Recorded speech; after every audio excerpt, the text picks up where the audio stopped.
Napakagandang Pilipinas, tahimik, makulay, at puno ng saya. Pero sa likod ng mga ito ay may tinatagong katakot-takot na korupsyon. Ang akala nating mga leader na makakatulong sa atin para makaahon ay sila pa palang maglulubog sa atin sa kahirapan. Nitong mga nakaraang araw ay nagkagulo ang buong Pilipinas dahil sa mga sunod-sunod na pagbaha na ating naranasan. Budget sa flood control, saang bulsa nga ba napunta? Taxes ng mga Pilipino, bakit naging budget ng mga politiko? Hindi lamang daan, libo o milyon ang ating pinag-uusapan, kundi bilyon-bilyon ang nananakaw sa atin sa bawat proyektong kanilang ginagawa. Kailan nga ba tayo magigising sa nakakubling katotohanan? Inilabas na nga ni Diskaya ang mga listahan ng mga taong sangkot sa kurakot sa flood control project. Matapos naming manalo sa mga bidding, may mga opisyal mula sa DPWs ang lumalapit sa amin para humingi at kumuha ng bahagi niya sa halaga ng proyekto. Ang hinihingi nilang porsyento ay hindi bababa sa 10% at umaabot pa sa 25% na naging kondisyon upang hindi maipit ang implementasyon ng kontrata. Ito ay binibigay namin sa kanila ng cash. Ang bawat transaksyon ay may karampatang voucher at ledger na nagsasaad ng mga araw at kung kailan nila ito natanggap. Ilan sa kanila ay sina Terence Calatrava, former Undersecretary of Office of the Presidential Assistant of the Visayas of the Philippines, Kong Roman Romulo of Pasig City, Kong Jojo Ang of Uswag Ilonggo Party List, Congressman Patrick Michael Vargas of Quezon City, Kong Juan Carlos Arjo Aitaide of Quezon City, Nicanor Nicky Briones of Aga Party List, Congressman Marcelino Marcy Teodoro of Marikina, Congressman Florida Robes of San Jose del Monte, Bulacan, Congressman Leandro Jesus Madroño of Romblon, Congressman Benjamin Benji Agarao Jr., Congressman Florencio Gabriel Bemnoel of Anwaray Party List, Kong Leo de Ode Tariela of Occidental Mindoro, Congressman Reynan Arrogancia of Quezon Province, Kong Marvin Rillo of Quezon City, Kong Teodoro Haresco of Aklan, Kong Antonieta Yudela of Zamboanga Sibugay, Kong Dean Asisio of Caloocan, Kong Marivic Pilar of Quezon City.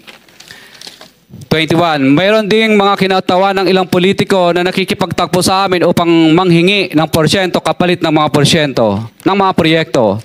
Ang mga porsyentong ito ay 25% ay ipinipilit sa amin bilang karaniwang kalakaran na wala akong kakainang tanggihan. Ilan sa kanila ay sina Regional Director Eduardo Virgilio of DPWS Region 5, Director Ramon Ariola III of Unified Management UPMO, District Engineer Henry Alcantara, DPWS Bulacan First, Undersecretary Robert Bernardo, District Engineer Aristotle Ramos of DPWS Metro First, Pasig City, District Engineer Manny Bulusan of DPWS North, Manila Deo, District Engineer Edgardo C. Pingol of DPWS Bulacan Subdeo, District Engineer Michael Rosaria of DPWS Quezon Second Deo. Karamihan sa mga kawani ng DPWS na nabanggit sa itaas ay paulit-ulit na binabanggit ang delivery ng pera ay para sa kaisaldi na dapat at least 25%. Si Kong Marvin Rillo naman ay ilang beses na binabanggit ang pangalan ni Speaker Martin Romualdez bilang kanyang malapit na kaibigan. 25. Sa tuwing umiinom kami sa Wine Story, sa BGC at sa Shangri-La Mall, sinasabi pa ni Kong Rillo na lahat ng kanyang request para sa pondo ay galing pa mismo sa unprogrammed funds at insertion na inaaprubahan ni Speaker. Ang tao ni Marvin Rillo na si Bogs Magalong ang pumupunta sa amin para kunin ang pera sa aming opisina o sa Wine Story. Si Kong Jojo Ang naman, lagi ring binabanggit sa lahat ng project sa kanya ay papondo ni Speaker at ni Saldico. mataas ang hinihingi sa project, dagdag pa niya, hindi naman lahat ng pera ay para sa kanya, kundi para kay Speaker at kay Saldico. Sa lungsod ng Pasig naman, lumapit sa akin ang DPW's project engineer na si Angelita Garucha para kolektahin ang parte ni Kong Roman Romulo sa flood control projects noong 28. Pagdating ng 2025, si District Engineer Aristotle Ramos ang sumunod na nagpakilala na bagman ni Kong Roman Romulo kung saan 30% ang kanyang hiningi ay para kay Kong Roman Romulo. Sinabihan ko kay D.E. Ramos na masyado namang mataas, ngunit sinabi niya na walang magagawa dito dahil pondo ito galing sa unprogrammed funds at insertion galing sa taas. Sa ilang pagkakataon, ang mga politiko na personal na inabutan ng halaga ayon sa hinihingin nilang porsyento mula sa proyekto. Ang pagbabayad na ito ay hindi naman kagustuhan kundi isang hakbang na ginawa namin dahil sa matinding panggigipit. Ilan sa kanila ay sina Kong Antonieta Yudela kasama ang kanyang asawa, Kong Marvin Rillo of Quezon City, Kong Nikki Briones of Aga Party List, Arturo N. Atayde, ama ni Kong Arjo Atayde, Kong Florencio Gabriel Bem Noel of Anwaray Party List, Kong Eliandro Jesus Madroña of Romblon, Kong Benjamin Benji Agarao Jr. Bagamat naging matinding pagsubok ang kabawasan ng pondo na nakalaan sa proyekto, pilit at matapat naming sinusunod ang bawat espesifikasyon na nakasaad sa Program of Works na nakasaad sa proyekto ng DPWH. Nakakasiguro kami na nagawa namin ng maayos at matapat ang bahagi o phase ng proyekto na na-award sa amin. Sa katunayan, hindi kami mababayaran ng DPWH kung hindi ito dumaan at pumasa sa maraming material testing na naaayon sa design ng DPWH. Ina-assess at ini-inspect ng DPWH ang bawat proyekto base sa natapos na parte o accomplishment. Napilitan kami na i-absorb ang kabawasan na ito na nagdudulot ng maliit na kita o pagkalugi sa ilang projects. Para makabawi, dinadamihan na lang namin ang partisipasyon sa mga projects. Taliwas sa mga lumalabas na may mga impormasyon sa publiko, hindi kailanman kami gumawa ng ghost projects. At masugid kami nag-i-inspect sa lahat ng aming mga natapos na projects. Handa po kaming tumistigo ng walang pilit at kusang loob bilang state witness at sabihin ang lahat ng nangyayaring katiwalaan ng Kamara, DPWH at iba pang mga kawani ng gobyerno upang gawin ang tama.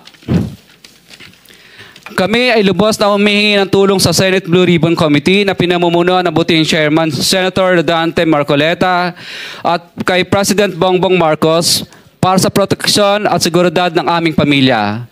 Ang salaysay na ito ay kusang loob namin ginawa at walang sino mang pumilit na gawin ito.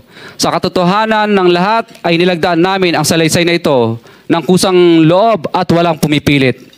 Sign, Pacifico of Vizcaya, nagsasalaysay. Notaryado po. Sa dami ng taong nabanggit, meron ba tayong hustisyang makakamit? Sapat nga ba ang mga pagprotesta ng mga tao para makamit natin ang totoong hustisya para sa ating bayan? Hustisya na ilang dekada na nating hinahangad. Kailan nga ba natin matatanggap? Ilang milyong Pilipino pa nga ba ang kailangang magsakripisyo dahil sa mga maling kalakaran sa loob ng gobyerno? Ang nakakatakot pang katotohanan na kailangan malaman ng mga Pilipino, libo-libong proyekto pa ang meron ang gobyerno, hindi lamang ang flood control project. Ibig sabihin ay libo-libong proyekto ang pwede nilang pagkurakutan at pagnakawan sa pera ng kaban ng bayan. Iba't ibang taxes ang binabayaran ng mga Pilipino. Pero bakit nga ba patuloy pa rin tayo sa paglubog, hindi lamang sa baha, pati na rin sa utang sa ibang bansa? Kailan nga ba tayo makakaahon sa katakot-takot na pangungurakot? Maraming salamat po sa panonood. Ako po ang inyong lingkod, si Jam Dito lamang sa Pita-Pita